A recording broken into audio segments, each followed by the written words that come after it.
Tout être raisonnable croit, même lorsqu'il feint de ne pas le croire, que tout ce qui se produit ne se produit pas par hasard, mais a une cause et une fin. Autrement dit, qu'il ne se produit pas pour rien.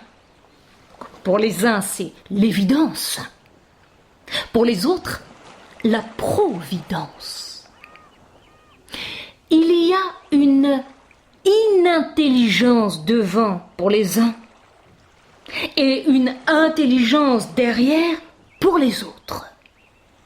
Et tout ce qui se produit sous nos yeux n'a pas seulement une cause efficiente, mais aussi une cause finale, une fin à un but, une raison d'être. Du coup, on s'interroge, mais quelle est la vraie cause de notre marasme actuel? Celle dont tout procède, ou celle pour laquelle il y a eu process? Est-ce que c'est la santé qui est la cause de ce reconfinement? Ou ce reconfinement cause de la santé? Il y a en apparence une ambiguïté. Mais la conscience politique réinvente chaque jour une panoplie de causes. Et les médias ne font rien d'autre que jouer à ce jeu-là. Celui qui consiste à s'imposer la recherche des buts, en nous dispensant ou nous détournant de la recherche des causes, des vraies causes, causes efficientes, qui nous feraient plutôt remonter que descendre la pente du savoir et du pouvoir. Cessons donc de confondre les caprices de notre conscience avec les prémices de la science. Non, la recherche des buts n'a rien à voir avec la recherche des causes. Dans un cas, c'est physique, et dans l'autre, c'est métaphysique. Ce n'est pas le virus qui tue, mais une politique qui a été mal conçue.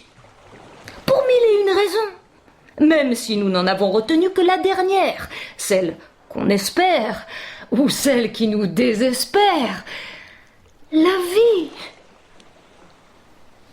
On vient à peine de s'en apercevoir, pas plus tard qu'avant-hier, mais nos politiques ne nous confinent pas pour sauver notre peau, mais pour sauver la leur.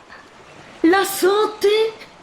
Mais la santé n'est que la raison affichée, alors que la vraie raison, la raison recherchée, c'est leur propre sécurité juridique, politique et financière. Et on a tendance à croire que cela ne changera rien à l'affaire, mais bien au contraire.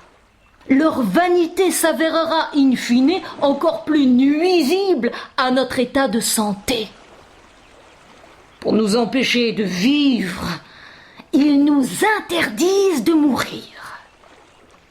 Mais sans aucune chance d'y parvenir, car ils ne réussiront ni l'un ni l'autre. Évidence ou providence.